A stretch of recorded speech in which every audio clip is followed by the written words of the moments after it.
Hello friends. स्वागत करता हूं आप सबका मेरे इस YouTube channel let's learn English पर। दोस्तों, आज मैं आप लोगों के लिए एक इंग्लिश बुक का एक पैसेज लाया हूं और इस पैसेज को हम इंग्लिश से हिंदी में अनुवाद करना सीखेंगे और बताएंगे क्या क्या रूल लगा है यहाँ पर। ठीक है दोस्तों, स्टार्ट करने से बता दूं पहले, यदि आप इंग्लिश में कमज़ोर हैं, आप इंग्लिश बुक नहीं पढ़ पा रहे हैं, आप चाहते हैं कि आपकी इंग्लिश अच्छी हो जाए ताकि आप सही तरीके से इंग्लिश बुक पढ़ सकें, न्यूज़पेपर पढ़ सकें और हिंदी से इंग्लिश और इंग्लिश से हिंदी में सही तरह से ट्रांसलेशन कर सकें, तो बिल्कुल आप मेरे इस यूट्यूब चैनल से जुड़िए। आपकी हर कमी को मैं दूर करूंगा। यदि आप मुझसे पर्सनल जुड़ना चाहते हैं तो कमेंट करिए, आपको मैं बताऊंगा कैसे जुड़ना है। ठीक है, जब आपको डेली टास्क मिलेंगे। तो दोस्तों, हम लोग आज स्टार्ट करते हैं इस इंग्लिश पैसेज को, जिसे हम हिंदी में ट्रांसलेट करना सीखेंगे। ओके, ध्यान दीजिए क्या कह रहा है।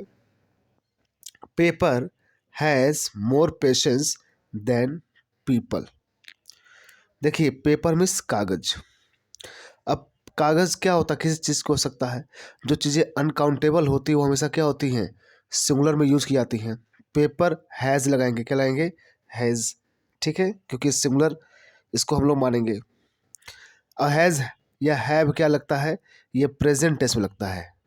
ठीक है, प्रेजेंट टेंस में। तो पेपर हैज़ यानी पेपर के पास होता है क्या, मोर पेशेंस, ज़्यादा धैर्य। हो गया, यानी कागज के पास होता है क्या, मोर पेशेंस, ज़्यादा धैर्य होता है। देन हो गया, देन मतलब से, किससे, पीपल, लोगों से। यानी कागज के पास ज़्यादा ही धैर्य होता है, किससे, लोगों से। लोगों मतलब मनुष्य से, मनुष्य से ज़्यादा धैर्य कागज में होता है। हो गया, तो ये कहा इसने।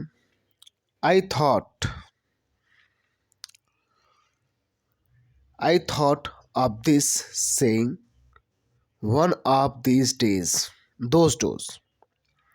देखिए क्या कर रहा है यहाँ पर, मैंने सोचा, आई थॉट, ये क्या है, वर्ब का सेकेंड फॉर्म है। और वर्ब का सेकेंड फॉर्म हमेशा का यूज होता है पास्ट इंडेफिनिट टेंस में। किसमें, पास्ट इंडेफिनिट टेंस में।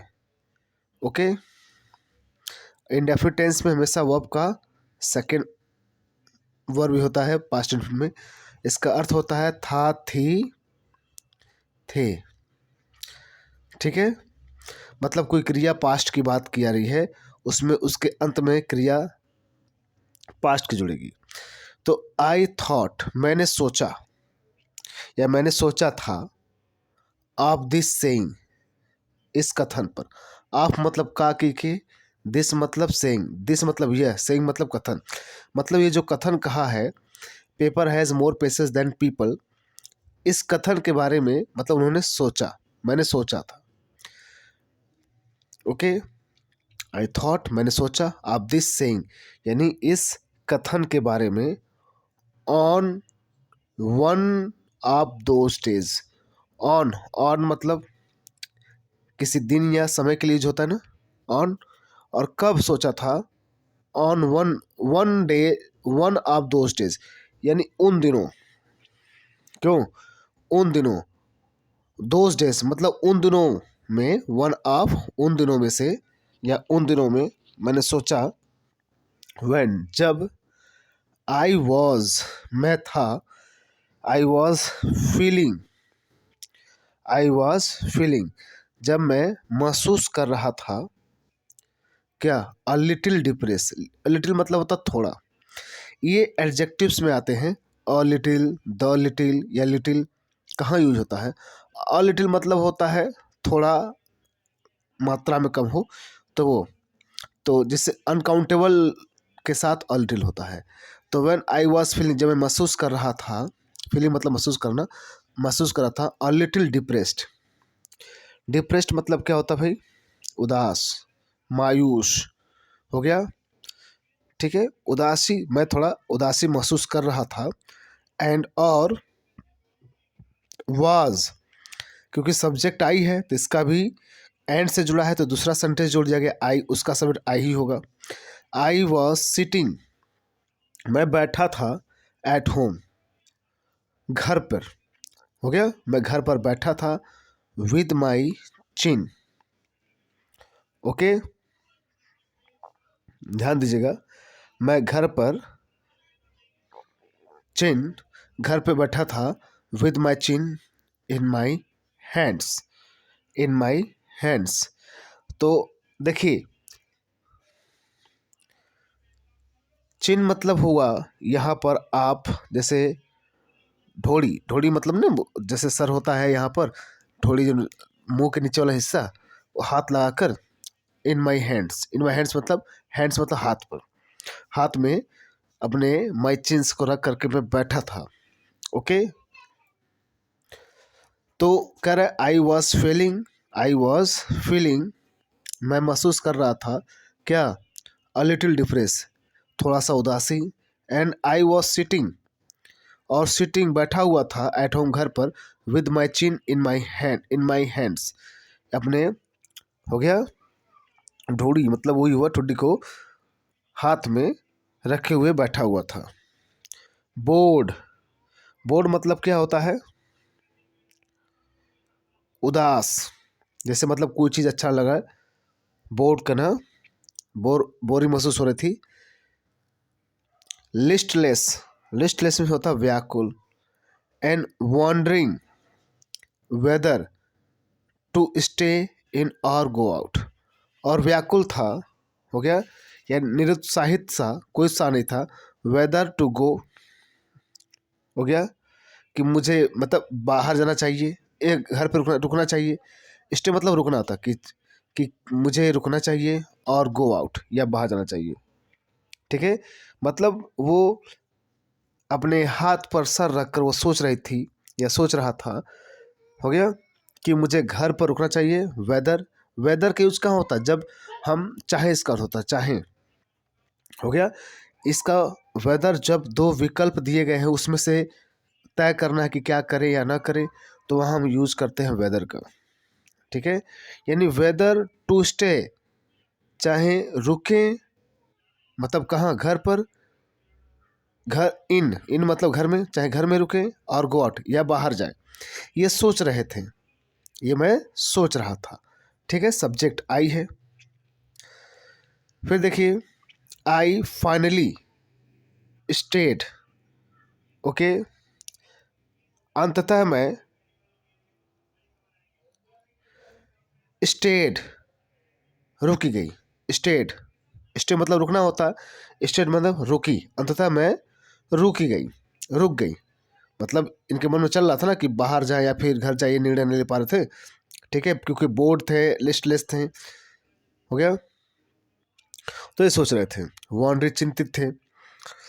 तो स्टेड, अंततः उन्होंने क्या किया, फाइनली मतलब अंततः स्टेड रुका, वेयर आई वॉज, जहाँ मैं था, जहाँ मैं था, वेयर मतलब जहाँ होगा इसका अर्थ, वेयर मतलब कहाँ नहीं, क्योंकि इसके बाद सब सब्जेक्ट आ गया है, तो मतलब इसका अर्थ जहाँ, कंजक्शन काम कर रहा है। तो जहाँ आई वॉज, मैं रुका था, वहीं पर रुकने का क्या किया, हो गया, मैंने रुकने का निर्णय लिया। ब्रोडिंग, ब्रोडिंग मीन्स क्या होता है, चिंतन करते हुए या सोचते हुए, चिंतन करते हुए, सोचते हुए, मतलब चिंतन करते हुए मैंने वहीं रुकने का क्या किया, फैसला किया। Finally stayed where I was brooding, brooding मतलब होता सोचना। यस, हाँ, paper does have more patience, यानी पेपर के पास होता है, डज हैव होता है, मोर पेशेंस ज़्यादा धैर्य होता है, यानी कि कागज़ के पास ज़्यादा धैर्य होता है, यानी कागज़ एक ही जगह रुका रहता है, और वो एक ही जगह रुका रहता है और अपना काम करता है, यानी उसके पास रुकने का धैर्य, वहीं बैठने का धैर्य ज़्यादा होता है। ठीक है, हाँ, पेपर में does have more patience, paper पर ज़्यादा धैर्य होता है। ओके, एंड और सिंस क्योंकि I am not planning to let anyone else read. ठीक है, आई एम नॉट प्लानिंग करें सिंस, क्योंकि सिंस मतलब है क्योंकि, आई एम नॉट प्लानिंग क्योंकि मैं, प्लानिंग मतलब योजना बना रहा था, क्योंकि मैं योजना नहीं बना रहा था to let anyone, to let anyone, let मतलब होता है किसी को अनुमति देना, किसी को अनुमति देना, उसे क्या बोलते हैं, late.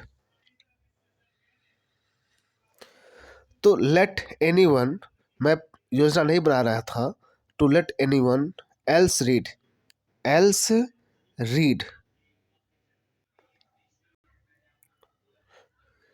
Anyone else read this strict book, notebook grandly referred.